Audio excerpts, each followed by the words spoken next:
All right, let's dive in with the Cleveland Cavaliers, who off to a bit of a rocky start. Yeah.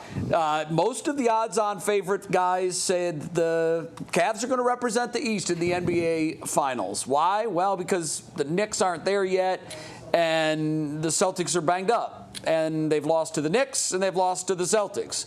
And didn't look good, particularly good in either one of those games. Bull, do they have something to prove to you coming into their game with the Raptors tonight at home with a 3-2 record? Yeah, unfortunately to me, they can't prove anything tonight. Right. I just want to see them generally play better, but if they do it against Toronto, I mean, I'm not going to get that excited. It's been a disappointing year so far. You know, in perspective, it's a short segment of games, but we all, I think, believe that the only way for the Cavs to ultimately win a championship is that Evan Mobley ascends to being either 1 or at least 1B with Donovan Mitchell, a co-best player or best player. And so far, again, early sample size, he looks like the same player we saw last year, which is good. He's a very good player. Could be an all-star again, but he's not a superstar. And he needs to be a superstar. So far, we haven't seen any superstar from him. Yeah, I've always said that I don't know if you can just ask to be a superstar. Like, either sometimes you just ain't got it. Sometimes you peak at a certain level. And right now, Evan Mobley was supposed to be a guy that went away in the offseason and gave you some different stuff. I called him Do-Rag Mobley. But I haven't seen any waves. No waves from my man. Remember all those moves we saw in the regular season? All them Euro steps and off-season moves. We ain't seen them. And by the way, I don't like the shot selection. He needs to be able to not only spread the floor and shoot the ball, but he got to get to his spots underneath the basket and punish guys when you got little dudes switching off on you. I also want to see Jared Allen. The two guys I'm most disappointed in is the guard play is whatever. Darius Garland is out. You know, you'll get some. Max Strus is out. But the rebounding, you guys are getting destroyed on the boards. There's no way one of the worst teams that we've seen at rebounding this year has been the Boston Celtics, and you get beat on the boards like that by no-name gangsters. Unacceptable. And this is the thing I've been saying about Jared Allen. He's always been one of those guys who's nice. He's a good guy. We all love him. But he has to pick up his intensity, because if the Cavs want to get to where they want to go, they got to still go through the Knicks. They still got to figure out to be physical against the Magic. And you look up Philadelphia's been playing good basketball right now with Tyrese Maxey. So they got to do something, Blue. I don't know if they can prove it, but I want to see intensity and good habits being built. And Jay, G alluded to it. The Celtics were going into that game, and again, very small sample size. Right. But heading into the game against the Cavs the other day, the Celtics were the worst rebounding team in the league, and they killed the Cavs. Clean the glass all game long. Yeah. Evan Mobley didn't look aggressive underneath. To go to the question of can they prove anything against the Raptors, they can't, and here's why. The Raptors are a bad team. They come in here with a 4-game losing streak. We should run the Raptors right off the court. It should be like it was against Detroit. Yep. The Detroit game was never in question. We jumped on them early, and Detroit's a team that I think we all like. They're one of the up-and-comers. Way more than Toronto. Way better than Toronto. So like they're not going to prove anything to me if they do what they're supposed to do, and that's win by 25. Right. They're not going to prove a thing to me. Here's my proving ground: the playoffs and the elites. And I don't count Boston as an elite. That was not a game we should have even been close in. Mm-hmm. New York, if you want to say they're an elite in the East, I guess they're the other team with the Cavs that are expected to make a deep run. They're an elite. So we lost that one. What do we look like when we play the Thunder? That's when you can prove something to me. Mm-hmm. And I hate to make this sweeping generalization because I don't really subscribe to generalizations. But I feel like we've watched this team together for enough time that I feel pretty secure in saying this and feeling that it's true. This team is, I'm afraid, its legacy will be they were built for the regular season. They were a really, really good regular season team. They had a nice group of talent. They could go out and win you 64, 66 games.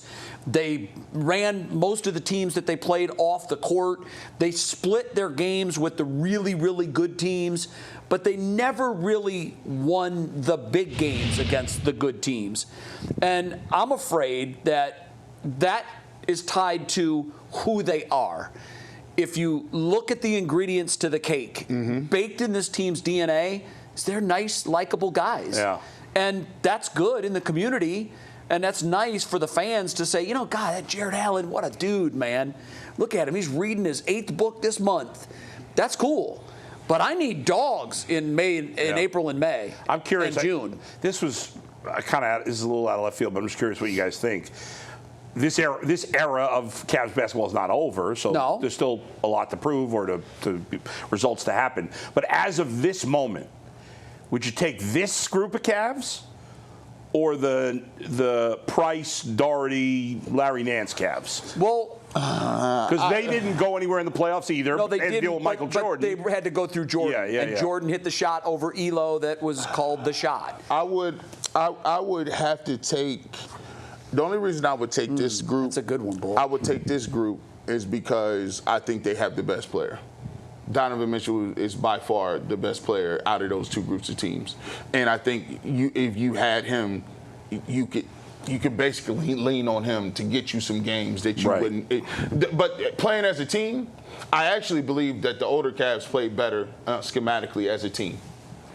Yeah, I wasn't obviously in Cleveland at the time, so I wasn't watching the Cavs on a regular basis then. Right. That's a good question. You see him in the playoffs.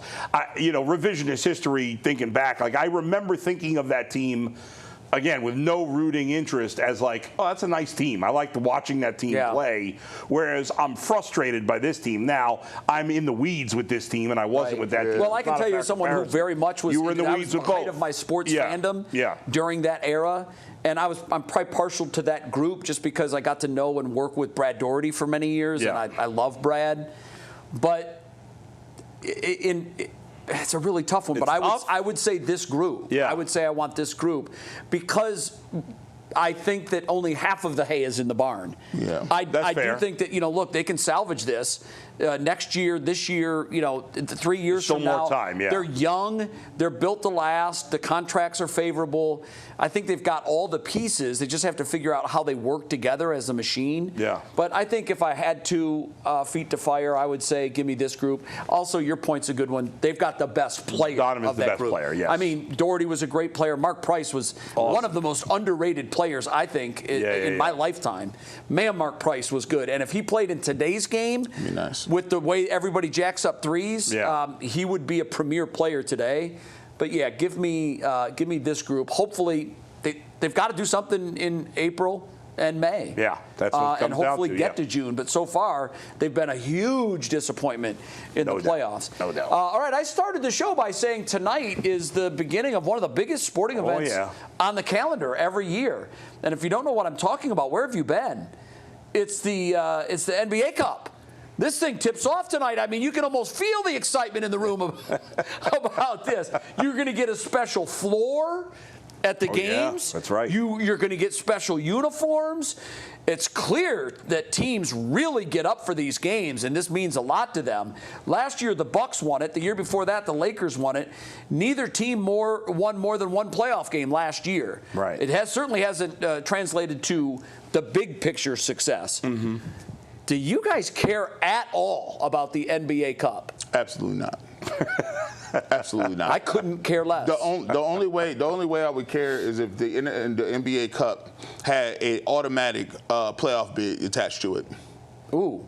Right. If you win the NBA Cup, you automatically get in. Yeah, if there was something that you won other than a trophy that I don't even know what it looks like. And I would be like, oh, I'll take that. Yeah. Or if you win the NBA Cup, you automatically get home court advantage in one of the rounds if you make the playoffs. Wow. I'd be like, oh, okay. Like if the Cavs, we automatically won. Like we still have to get in the playoffs, but if you do get in the playoffs, you're going to get an opportunity to have home court. So for me, the stakes ain't high enough. What are we looking at? I think if I'm not mistaken, and I don't know this for sure, but I believe the players get paid. If you win, there's a big personal interest for the players. But it doesn't matter if the players care. The fans have to care for this to be a real event. In my view, it's a made-for-TV event that's trying to shine the spotlight on their product at a time when really very few people care like we do when it means something.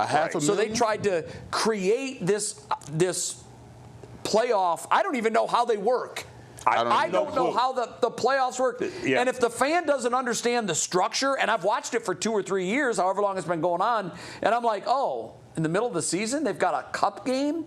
What does that mean? Right. Does it count against the 82? Yeah. What if you make it to the finals? Is that an 83rd game that you play? I don't know. I don't know how it works. Hand up. I know, like, I produced the show and stuff. I didn't even know it was starting until I was putting today's show down, and I watched the NBA. That's the one big three that I consistently watch. Wow. You know, the funny thing, the NBA is so like baseball just screws everything up when it comes to the fan. Football, they can screw everything up, but it doesn't matter. People are obsessed with football. Yeah. Nothing can hurt football. You're right. Basketball is weird because in some ways they're so much better than the other sports, right?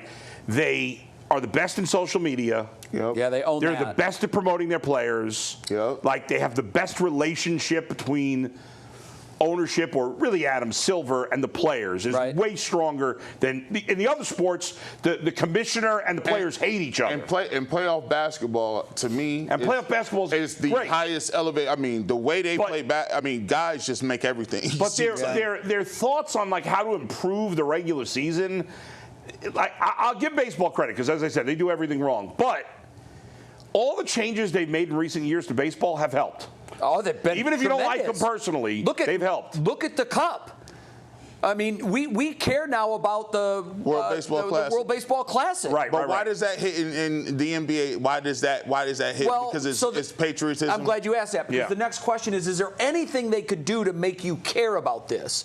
And I'll go to what I suggested 2 years ago to what the NBA is actually going to do now at the All-Star game. Yeah. When the NHL was having record ratings on their Canada-U.S. stars replacing its All-Star game, I had said, well, why doesn't the NBA just take that page out of that book and do that? And they are. This year, they're going to fix the All-Star game. It's U.S. versus the world. I'll watch that every day. Mm-hmm. Is there a way with this cup that you do it continentally and you get Europe's stars versus Africa's stars versus China? You know, I don't know. I don't know that there's enough. I don't know that there's enough either. I don't know. Well, the thing is, but we do care about international competitions. We do. Adam Silver did this as like an homage to soccer because he likes soccer. Right. But it doesn't. I don't know much about soccer, but I do know that when they do these other leagues during the season, well, now you're playing against other teams. Yeah, you're right. Or you're changing. We see these matchups all through the year. Right. Why are they special? Who cares? Because the court's different colors? Right. Why do I care? It's the Cavs against the Raptors.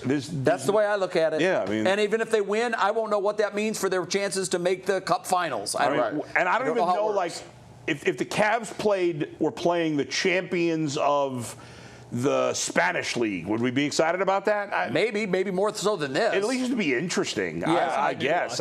Yeah, I agree.